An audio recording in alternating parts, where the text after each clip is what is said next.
అలా మన కోడిపిల్లలకైతే ఎక్కువ 1500, 200, 300 ఇలా ఉంటే కూడా మనము కోడిపిల్లలకైతే వెయిట్ అనేది పెరగాలంటే మనం ఇప్పుడు నేనైతే ఒకటి చూపిస్తున్నాను, అలా ఫాలో కావండి మీరు కూడా.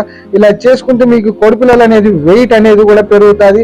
రెక్కలు అనేది ఒక లెవెల్ గా కట్ చేసేసుకుంటే ప్రతి ఒక్క కోడిపిల్లకి అంటే మనము పుట్టినప్పుడు ఒక సైజులో ఉంటాయి రెక్కలు, ఆ వింగ్స్ అనేది కొద్దిగా పెద్దగా అయిన తర్వాత ఇప్పుడు కట్ చేసేసుకుంటే మనకి కోడిపిల్లలకి రెక్కలు అనేది కట్ చేసేసుకుంటే వెయిట్ అనేది పెరుగుతుంది, ఆరోగ్యంగా ఉంటాయి. మనం ఫీడ్ ఎంత పెట్టినా కూడా ఆ రెక్కలు ఉండడం వల్ల దాని వెయిట్ దానికే ఉంటుంది. అలా రెక్కలు కట్ చేసేసుకుంటే మనకి కోడిపిల్లలు అనేది అయితే వెయిట్ అనేది పెరుగుతుంది, త్వరగా కూడా హైట్ అవుతాయి, త్వరగా కూడా గ్రోత్ అనేది ఉంటుంది. మనం ఇలా చేసుకుంటే మీరు కూడా ఇలా చేయాలనుకుంటే చేయండి. నేను చూపిస్తున్నా కదా, ఈ వీడియోలో చూసినటువంటి నచ్చినట్ల వాళ్ళైతే లైక్ చేయండి, షేర్ చేయండి, కామెంట్ చేయండి. మరిన్ని అప్డేట్స్ కోసం వెయిట్ చేయండి. మన YouTube channel Nani Telugu news లో కూడా పెడుతున్నాను చూడండి. ఇన్స్టా జర్నలిస్ట్ నవీన్ కుమార్ అనే దాంట్లో కూడా ఉంటుంది, NV773 అనే దాంట్లో కూడా ఉంటుంది. మరిన్ని అప్డేట్స్ కోసం వెయిట్ చేయండి, ఫాలో చేయండి, లైక్ చేయండి, షేర్ చేయండి. కోళ్ళు ఎక్కువ ఉన్న వాళ్ళైతే ఇలా రెమెడీ అనేది అయితే చేసుకోండి. రెమెడీ అంటే రెమెడీ కాదు, ఇంకొకటి కూడా చెప్తాను, అది చేసుకోండి. మీకు కోడి ఎక్కువ ఉన్న వాళ్ళైతే కోడి పిల్లలు ఇలా చేసుకుంటే మీకు చాలా బెనిఫిట్స్ కూడా ఉంటాయి. ఒకసారి చూడండి, లైక్ చేయండి, షేర్ చేయండి. మరిన్ని అప్డేట్స్ కోసం వెయిట్ చేయండి నాని తెలుగు న్యూస్ కి.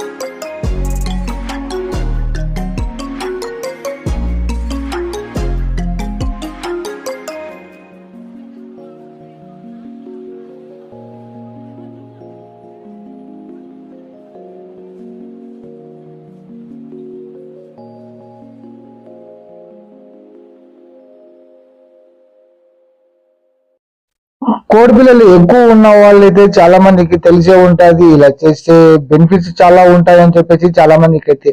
కొంతమంది అయితే తెలియదు, కొంతమంది బయట వాళ్ళని అంటే మీకు తెలిసిన వాళ్ళని కోళ్ళు ఎక్కువ పెంచుకునే వాళ్ళని అయితే అడిగి కనుక్కొని తెలుసుకొని చేయండి. ఇలా ఎందుకు చేస్తారు, ఎందుకు రెక్కలు కట్ చేస్తారు అనేది కనుక్కొని చేయండి. నేనైతే ఎక్స్పీరియన్స్ గా ఉన్నా, నాకైతే ఎక్స్పీరియన్స్ ఉంది కాబట్టి నేనైతే ఇలా చేస్తున్నా కాబట్టి